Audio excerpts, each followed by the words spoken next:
Selamat malam pemirsa.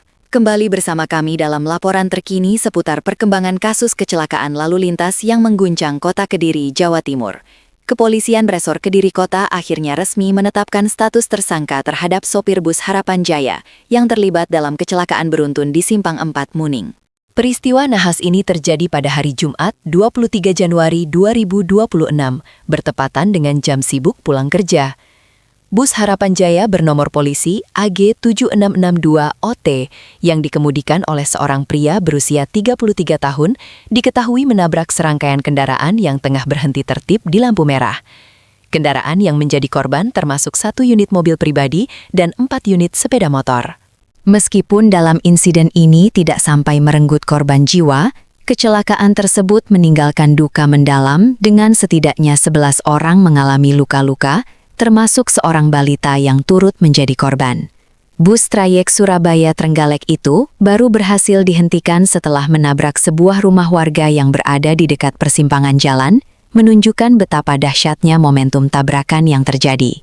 Kepala Satuan Lalu Lintas Polres Kediri Kota, Ajun Komisaris Polisi Tutut Yudo Prastiawan, menegaskan bahwa penetapan tersangka ini didasarkan pada serangkaian penyelidikan mendalam yang dilakukan oleh petugas gabungan. Dari hasil investigasi tersebut, ditemukan adanya kelalaian fatal yang dilakukan oleh sopir bus. Kelalaian inilah yang menjadi faktor utama penyebab terjadinya kecelakaan beruntun tersebut. Tersangka kini dijerat dengan pasal berlapis yang termaktub dalam Undang-Undang Republik Indonesia Nomor 22 Tahun 2009 tentang Lalu Lintas dan Angkutan Jalan. Secara spesifik, tersangka dikenakan pasal 310 ayat 2 dan pasal 311 ayat 3. Ancaman pidana maksimal yang mengintai sang sopir adalah 4 tahun kurungan penjara. AKP Yudo Prastiawan memastikan bahwa dalam perkara ini hanya ada tersangka tunggal, yaitu sopir bus, sebagai pihak yang sepenuhnya bertanggung jawab dalam mengendalikan laju kendaraan. Menariknya, meskipun status tersangka telah ditetapkan, pihak kepolisian memutuskan untuk tidak melakukan penahanan terhadap yang bersangkutan. Alasan dibalik keputusan ini adalah karena ancaman pidana yang dikenakan terhadapnya kurang dari 5 tahun.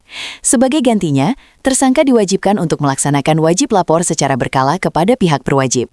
Selain pemeriksaan terhadap sopir, petugas gabungan dari kepolisian dan Dinas Perhubungan juga telah melaksanakan pemeriksaan unit atau ramcek pada armada bus Harapan Jaya yang terlibat. Pemeriksaan ini bertujuan untuk memastikan kondisi kelaikan jalan bus pada saat kecelakaan terjadi. Hasil pemeriksaan teknis menunjukkan bahwa bus Harapan Jaya tersebut masih dalam kondisi layak jalan. Sebagai contoh, sistem pengereman bus diketahui masih berfungsi dengan baik, berada di kisaran 60 hingga 70%. Fakta ini semakin memperkuat kesimpulan bahwa faktor kelalaian manusialah dan bukan kegagalan teknis kendaraan yang menjadi pemicu utama kecelakaan di Simpang 4 Muning. Kini, dengan penetapan tersangka dan diwajibkannya sopir untuk wajib lapor, proses hukum akan terus berlanjut. Kasus ini menjadi pengingat keras bagi seluruh operator dan pengemudi angkutan umum akan pentingnya disiplin, kewaspadaan tinggi, dan tanggung jawab penuh dalam menjalankan tugas di jalan raya. Kami akan terus memantau perkembangan kasus ini.